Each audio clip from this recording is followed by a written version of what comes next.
Well, good afternoon, everyone, and welcome again to our weekly Bible study. Trust you're having a glorious day and enjoying some sunshine. At least we are here in Southwest Missouri. Well, we're going to get right into our study because we got some great stuff we're going to cover today. Go ahead and move. All right. Here he comes. Now, but my doesn't want to work here. So we're going to do it like this. It's on this side. Okay. Can everyone hear me okay? Can you hear me? Okay, well. Yeah, I saw that. Now you're soft. Now I'm soft. Can you hear me now? Yep. Okay, but somehow my screen doesn't want to go forward. It's not wanting to move. Better. Oh, come on. I love it when technology doesn't work. I'm going to have to hit stop share.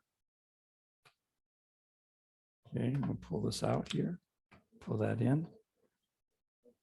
And let's see what happens. Let's try it again.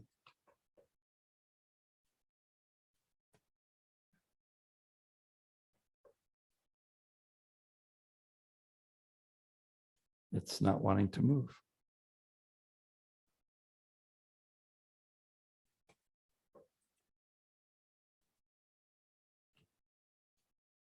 Oh, there we go.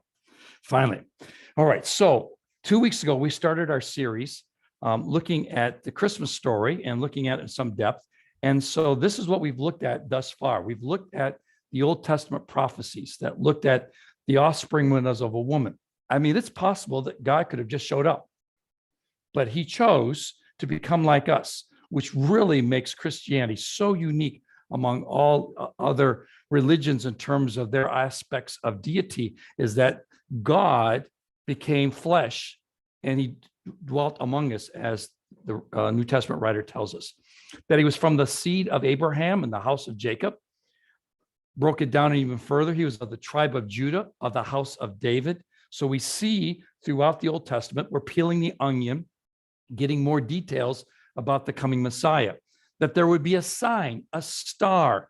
And for today's lesson, that becomes an important point because the Magi were looking for a star. They didn't just see a star and go, wow, that's interesting, let's follow it. They actually knew it meant something and they followed it because they were familiar with the Old Testament prophecy taken from the book of Numbers about the Messiah, there being a star in the heavens, that the Messiah then would be born of a virgin and that his name would be Jesus.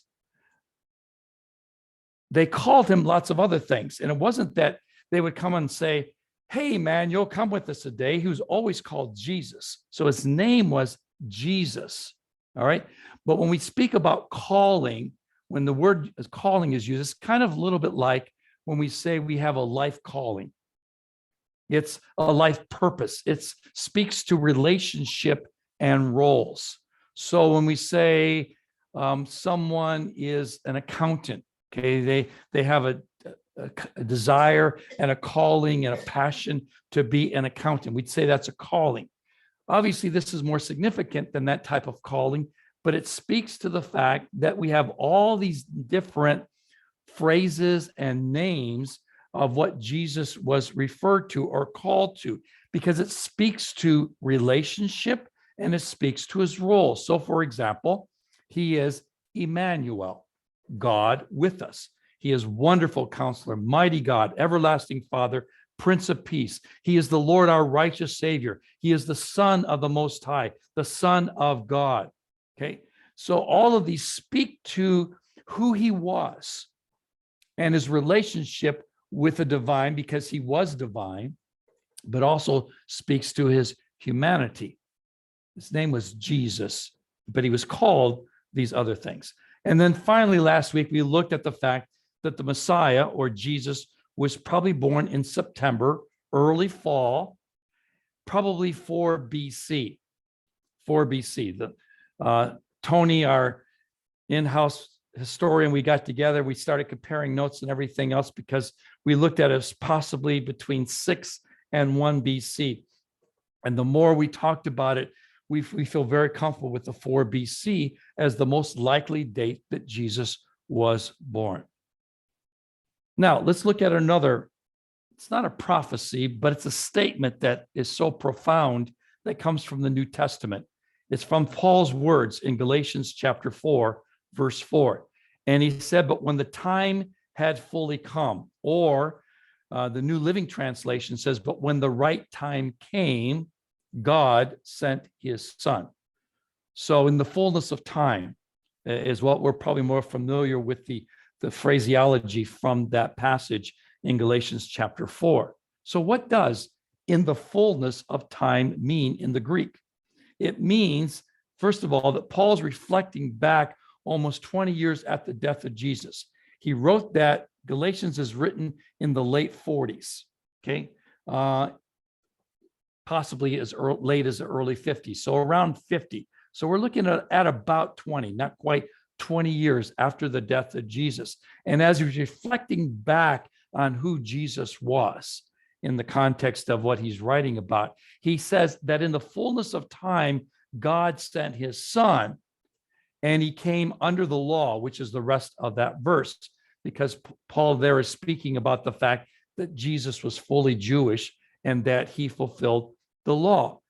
But it means more to us in the Christmas story than what even Paul was sharing there in the fullness of time. For when we say the phrase in the fullness of times, it is something that is complete and fully developed. So when Paul is saying that when Jesus Christ came, it was at a point of completion, or everything was in line with what was needed. Kind of like an apple tree buds, it grows, it ripens, and then we pick it. And so in the fullness of time, we pick the apple from the tree. But there's been a whole process of things happening before that apple is picked from the tree and is eaten. Same thing is what Paul is saying here in his phraseology. He's saying there's a whole series of things that took place. And of course, the Old Testament reveals to us what many of those things were before the Messiah would come. So it was in the fullness of time he comes. It was at the right moment after the right things, events occurred prior to his coming. Now, what was characteristic preceding the coming of Jesus? Well, there was this incredible anticipation among the Jews. It ebbed and flowed. If you ever studied Jewish history, there were seasons when there was incredible anticipation of the coming Messiah.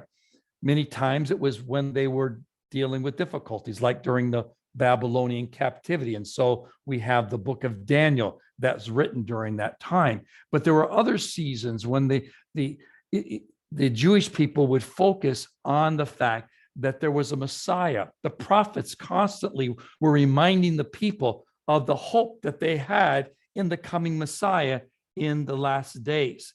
And so now that Rome was ruling the Hebrews, the Jewish people, there again was this intense focus on the coming Messiah, specifically to throw off the captive people, the Roman rule over the people. Rome also had unified much of the world under its government. It was relatively peaceful. Now, I'm not so sure it's the kind of peace we would all look for, because it was with a heavy iron hand that they held the peace together. It was kind of like, you do it our way or we're coming after you and we're going to destroy you. And so it led to this very strong authoritative government. It led to relative peace that was not known much before that time, and surely was not going to be known hundreds of years later. And we call this the Pax Romana. This relative peace led to the ease of travel. It allowed the early Christians to spread the gospel. Such freedom to travel would have been possible in other eras. And so when we think of in the fullness of time, it's not just the Messiah came, but there was lots of things around it that were important for the Messiah's coming. One of them was this relative peace. Another was the common language. It's called the lingua franca, which is the common language. It's the English of its day. You can go anywhere in the world and you want to conduct business, and for the most part, you have to do it in English. Because in order for a country, let's say in Vietnam, they wanted to make some product and they want to sell it in the rest of the world, then more than likely somebody in that company needs to know English, because in order for them to sell that product, unless they're going through lots of intermediaries, they're going to have to meet with someone who knows English, because it's kind of the common language from a business point of view. Greek was the common language. It was not classical Greek. It was called Koine, which was called the common Greek. And it was the trade language of its day.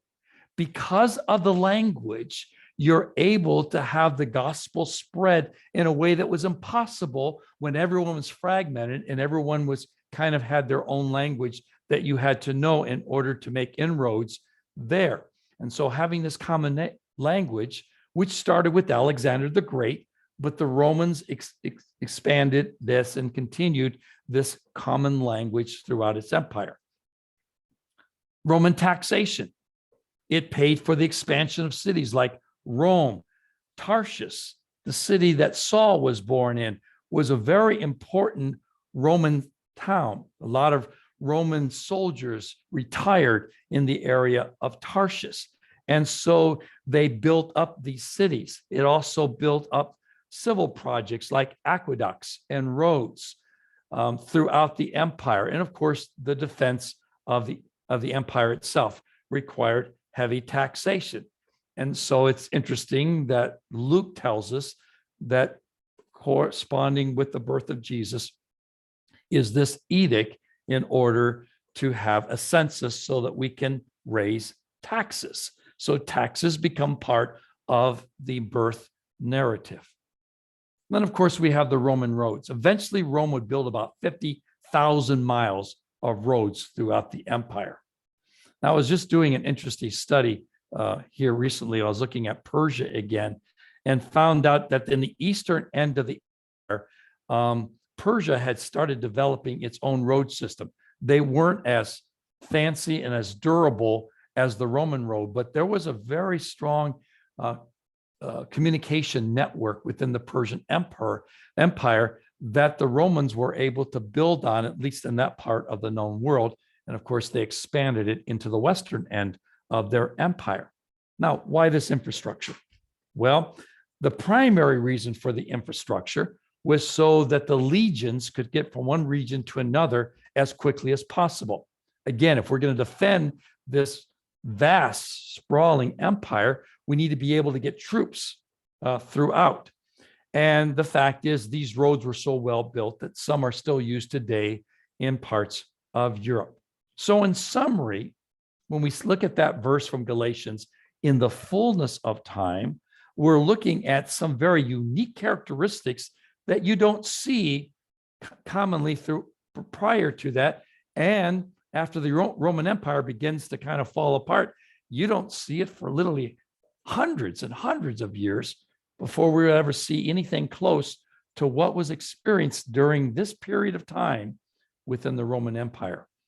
So you had economic prosperity, you had improved communications, you had a stable government, not exactly one we would vote for, but the point is it brought a level of stability throughout the region and a sense of cultural renewal, because they still were building on the Greek culture that Alexander the Great had initiated. This greatly helped spread the gospel. So the coming of the Messiah is critical, not just because he was born to die, but because of what was going to happen after his death, which was the spread of the good news of Jesus Christ, or the gospel. So here's an example, a picture of a Roman road from Europe. They kind of were pitched in the middle so that obviously the water could run off.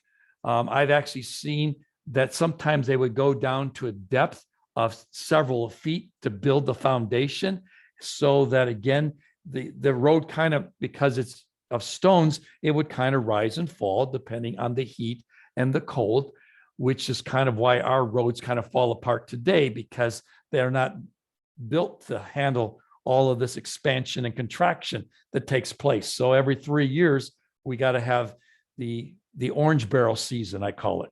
You know, it's either the non-orange barrel season or the orange barrel season. That's what we live in. Now, what was happening from a government point of view? Well, Augustus, who is the emperor at the time, he had been adopted by Julius Caesar. Now, Tony, many months ago, gave us a really good history about the Roman Empire. And of course, Julius Caesar marked a stark contrast into how the Roman Empire, so to speak, functioned. Because up until that point, it was really a republic. It was driven by the Senate. But when Julius Caesar comes, he kind of just takes over and he reduces the role of the Senate. It still had a role, an important role, but it kind of gave lip service to it. And he basically established a true autocratic government. He adopts, which was common characteristic among the emperors. I believe, if my memory serves it correctly, there's only like 2 or 3 of the emperors for this period that actually had a son that succeeded them. Most of them, they went out and found another adult that they thought would make a good successor, and they would adopt them.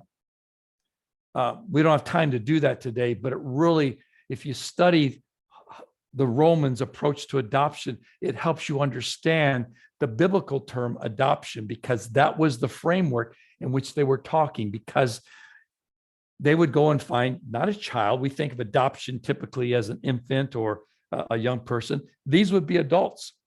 And they would go and say, I want to adopt Lee as my son. And all of my estate now becomes his estate. So he kind of walks away from his family to become now the adopted son, in this case, the adopted heir. So Augustus, Caesar Augustus, he's adopted by Julius Caesar as a young man. His name wasn't Caesar Augustus. His real name was Octavian, but it was common that they would give themselves a new name when they became emperor. And so Luke, who writes about this, he's using his new name as the emperor. And so he becomes Augustus Caesar, and at about the time that Judea comes under Roman control. During Augustus' leadership, he led from 27 BC to 14 AD. The empire expanded, it prospered, it had stability, it laid the foundation for what would later be called the Pax Romana. He's an important part of this story. He's an important part of what Paul was saying in the fullness of time, but also the fact he's the emperor when Jesus is born. Now, in order to expand, because he wanted to expand the empire, he wanted to create peace, build roads, and build cities, he needed to have a tax revenue. So in 6-4 BC, he called for a census to determine how much tax revenue could be expected. Now, it didn't mean they started collecting taxes immediately. Got to remember, things move kind of slow here. So the emperor comes up with this idea, I need to have a census. You figure it's going to take months at a minimum before word gets to the far ends of the empire for the census. And then once we figure out what the taxes are going to be, in order to give instruction, it says, okay, from this region, we believe this much money should be coming in. And so it took a while, probably at least, again, months, probably years. So he calls for a census. It was the first step. It wasn't the last step before tax collection. It was the first step. And so this is where we read in Luke 2:1. In those days, Caesar Augustus issued a decree that a census should be taken to the Roman world. He's not just wanting to figure out how many people are in their empire. He wants to know by location so he knows how much tax he can anticipate coming from that region. And of course, it's because of this census that Jesus is born in Bethlehem, and not in Nazareth.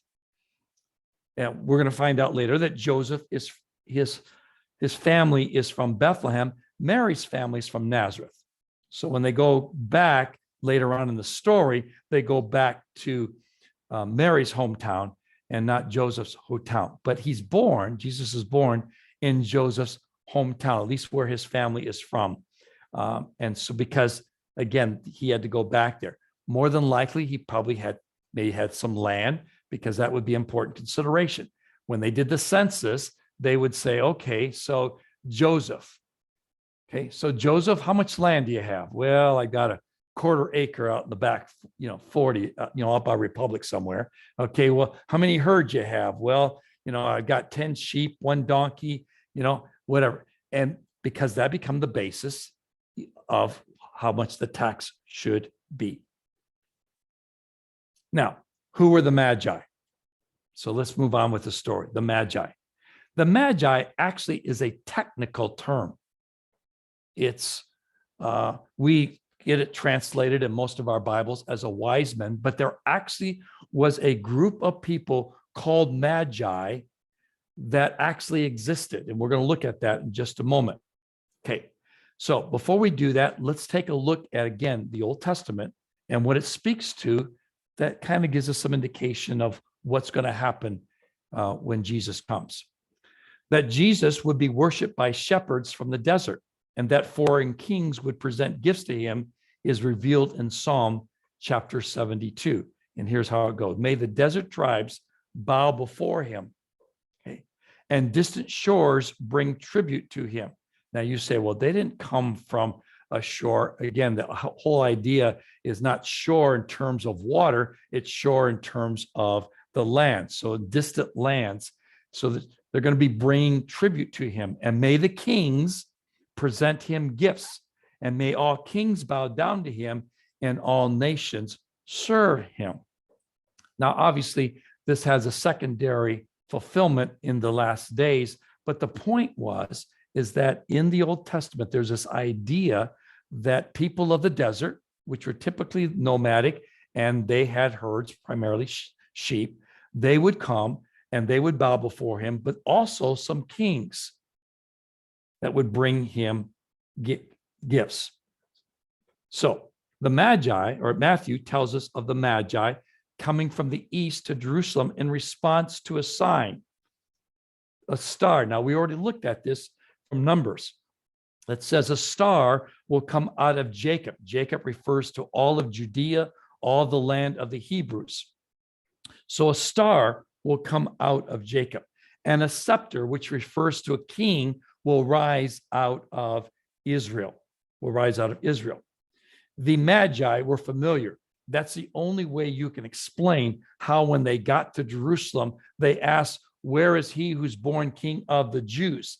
They were familiar with the Old Testament prophecies about the king of the Jews, and they knew that once they saw the star, that he would be in Judea. This was not them just kind of, I think I'm going to go on a trip and follow a star. They knew exactly what they were looking for when they started this journey.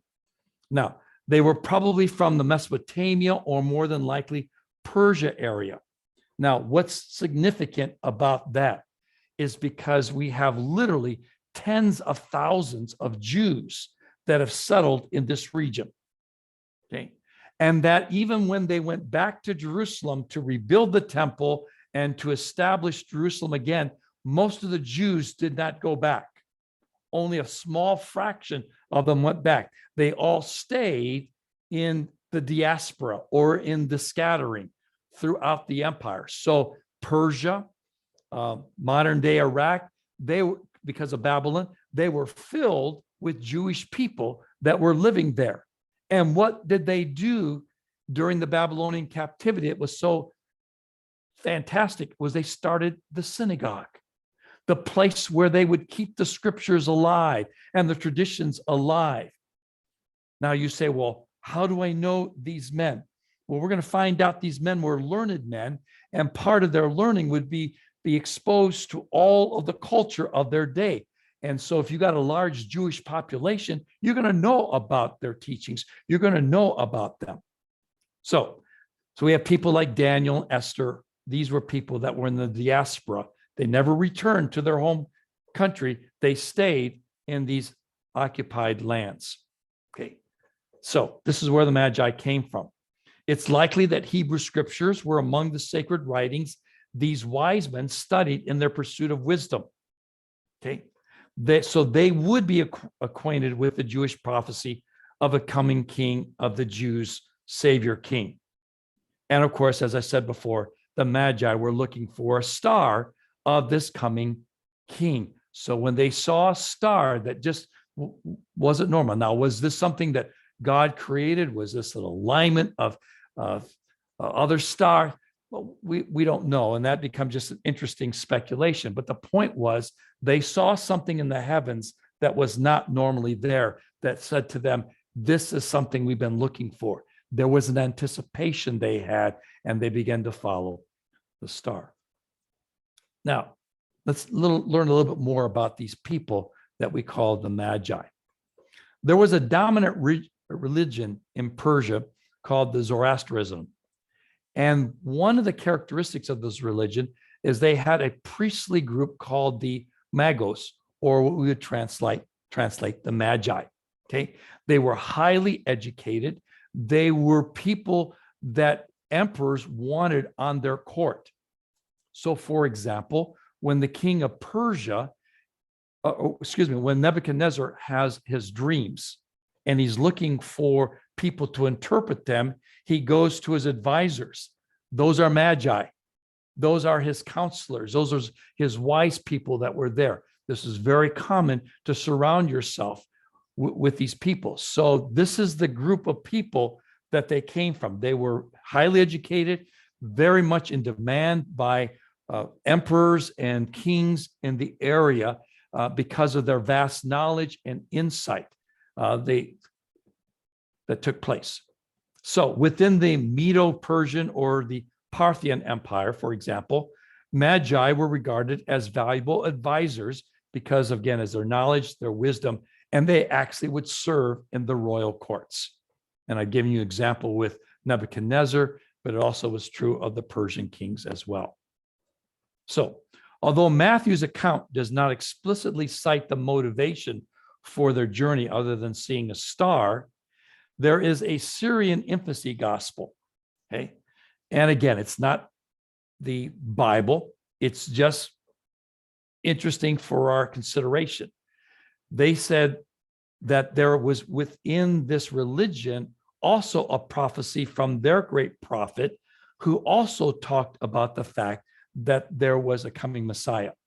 In fact, if you study ancient history, it was common among the Babylonians and the Persians that they were, within their teachings, their religious teachings, that they were looking for, they wouldn't have called it Messiah, they were looking for some great person that was going to come and do great exploits among them. So even within the non-Jewish people, the non-Hebrews, there was an atmosphere of expectation, something. And so if you grew up with that and you wanted to investigate and you heard from your Jewish friends about a coming Messiah, you would have explored it, you would have studied it, and you would have been familiar with it. And when you understand that, some of the details of the birth narrative among the Magi or wise men really do make a whole lot more sense. How many of them were there? Well, we don't know. Now, we all say three, and why do we have three? Because there were three gifts, all right? The reality is that three men would not have taken for months cross journey across the desert. They would have been taking their life in their own hands. More than likely, they were part of a great entourage. Now, did all of them end up in Bethlehem when they finally arrived, we don't know. But the fact is they were probably part of a larger group that moved across the desert. So when we sing We Three Kings, we're not speaking heresy, but we're not necessarily speaking Bible either, okay? Because we just don't know. We just don't know. Now, there is an Armenian, okay, Armenian tradition that's just north of this area where the Magi probably were from, because they were in the Mede area of the Medo-Persian Empire. And you probably have read stories, if you've done any reading, about the names of the three. So there was Balthazar, there was Melchior, and there was Caspar of India. Again, probably not true. But what it speaks to, the fact that the whole discussion about Magi, which is in the birth story, was something that was important to people later on. As they look back at this time, they kept some things alive. Did they embellish them? Yes. Did they add things to it? Absolutely. But the point was, it was not based on something that was just created. It was based on something that had been passed down from generation to generation about the Magi, these wise individuals that had gone and had seen. And of course, think about this. When they left, you think they would have been quiet about what they saw? I don't think so. You think they might have told a few people along the way? Absolutely. So while we don't put any credence in some of these later traditions, what it speaks to the fact is that this whole idea of the Magi going and visiting was established in something from history. Now, I've got a picture here of a big caravan. I tried to find something, because when you go and you Google wise men, they want to show you three. So I said, I need to find something, because to me, this is what I think they were doing.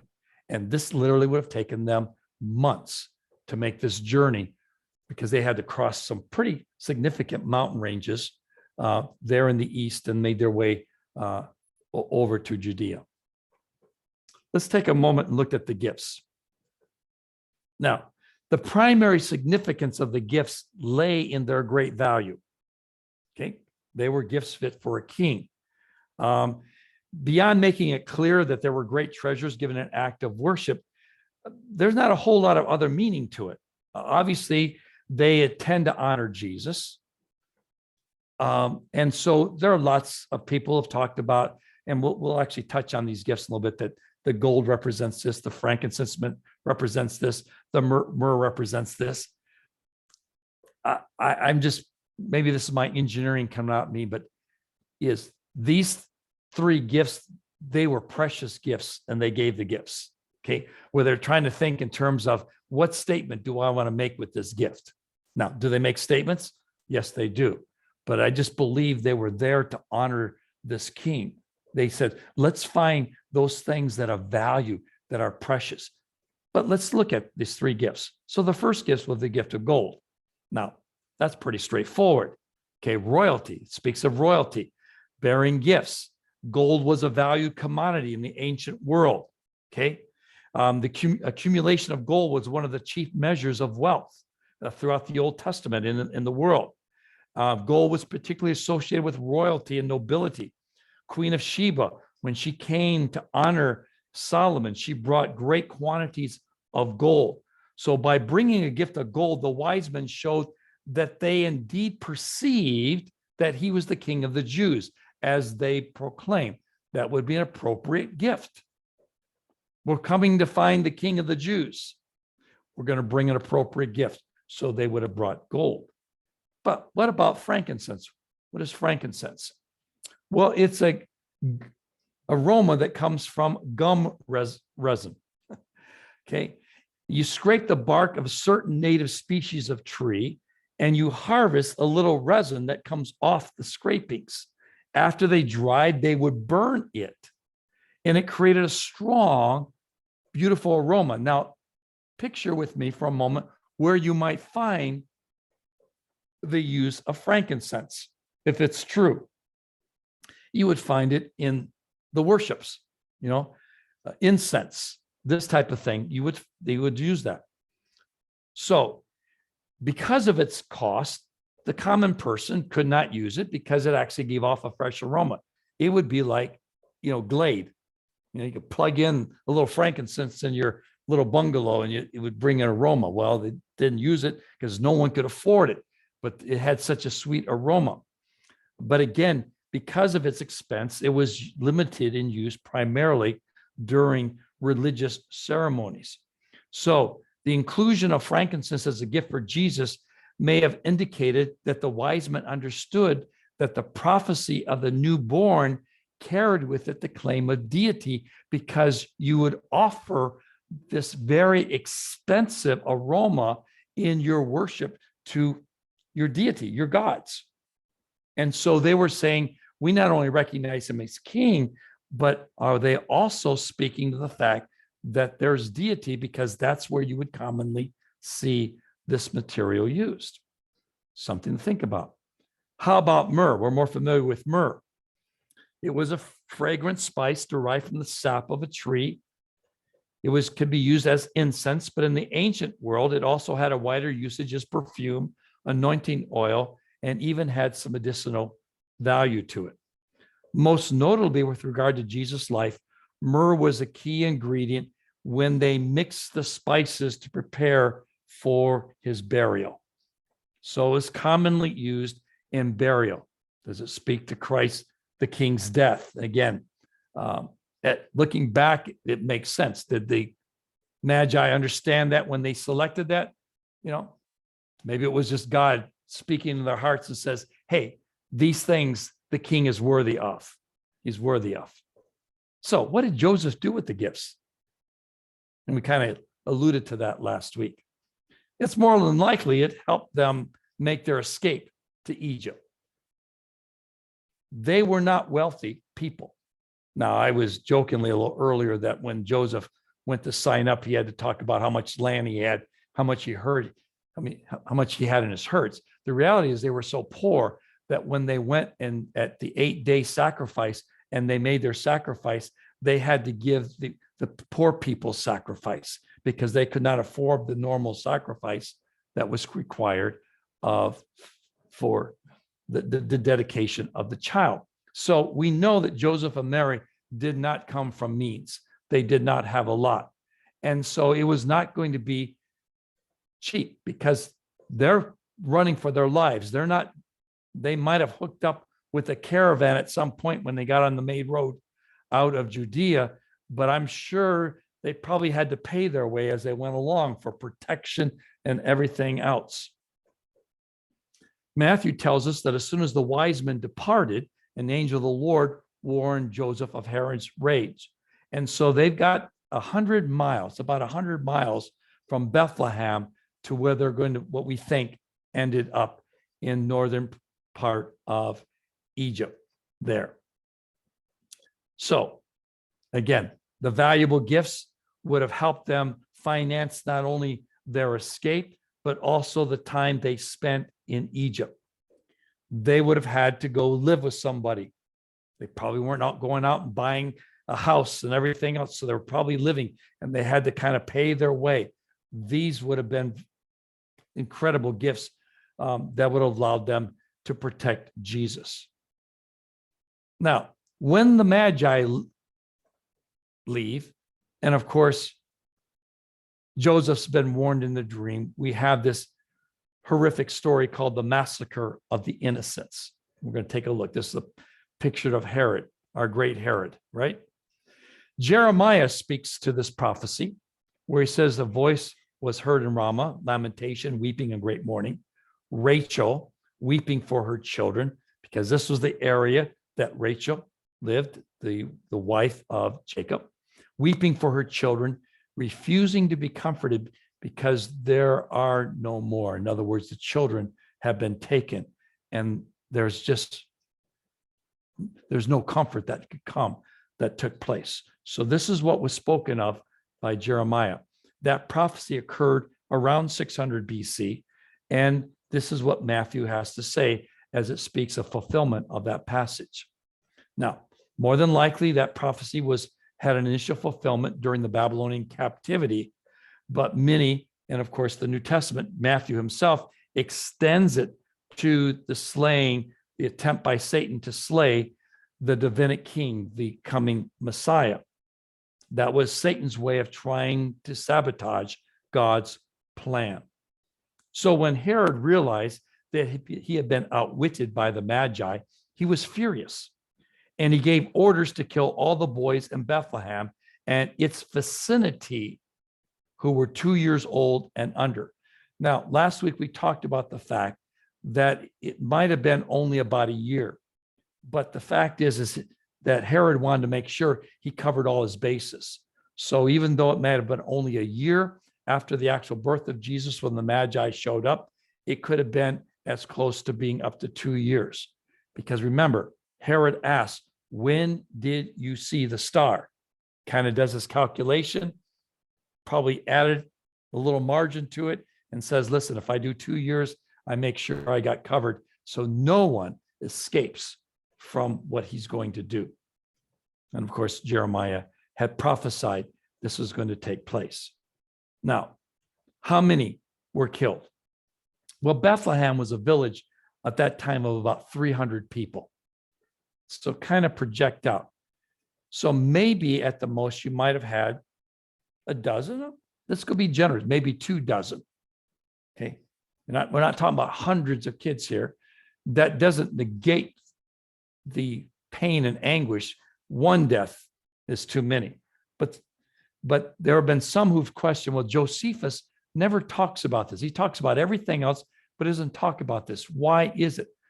And the chances are pretty good was that it didn't meet the radar screen for him because we're only talking about a few people that would have been killed. So if there had been a dozen and half of them female, we're probably talking about a half a dozen infants that were killed during this time. To those families, this was the world. So we don't want to minimize what's taking place here. But the reality is what we're not talking about hundreds of kids. We're talking probably a dozen or less children that were killed in the massacre of the innocents. As we wrap up today, let's talk here. So they're in Egypt. They weren't in Egypt very long, months, maybe a year. And then they get word that Herod's dead. Now, the Old Testament prophesied that the Messiah would come out of Egypt. He says, out of Egypt, I've called my son. This is from Hosea. Again, that was 755.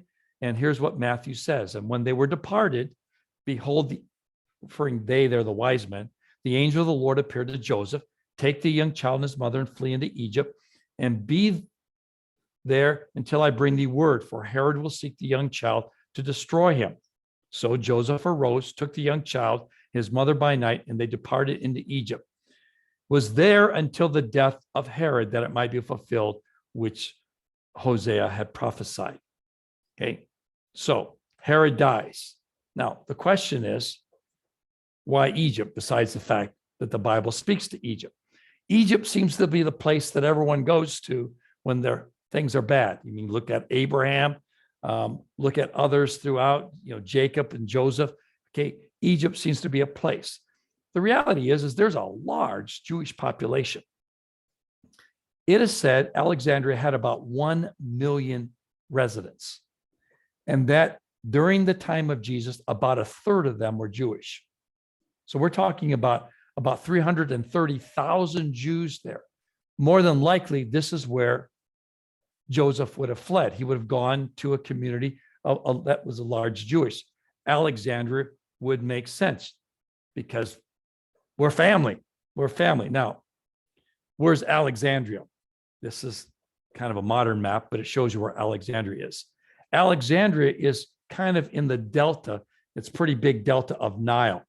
So kind of where Y and P is, just picture a line going up that line there. That's the Nile River. And then just before you get to the Mediterranean Sea, the delta kind of just figures out in all kinds of little streams that empty into the Mediterranean Sea. Alexandria is one of those. It's a big, big town. It was established, by Alexander the Great. That's why the name is called Alexandria. This is where the 300,000 plus Jews lived. More than likely, about 100 miles, this is where Joseph would have fled to. Now, we actually have a map of what Alexandria looked like around the time of Jesus. Okay. And what I want you to find interesting, the two things that just leaped out at me when I looked at this map. First of all, there was such a large Jewish population, they actually have on the map the Jewish quarter. Okay, if you look up here, I get my thing to work right here. Everyone see that? There's the Jewish quarter, large Jewish population there. Now, for those who know about Alexandria, it was the place that had this incredible library. The library is right over there, further to the west on the waterfront. Eventually, that library would be destroyed, and tragic how much was probably destroyed when it was taking place there. But this was a Greek town, so you have a gymnasium. You've got a hippodrome where they would have chariot races. You've got all kinds of temples throughout, and the theater that took place. This was truly a Greek city in Egypt with a large, large Jewish population there. Now, when they received word that Herod died, we'll close with this slide. When they received word that Herod died, Joseph says it's time to go back. We don't know exactly how old this was.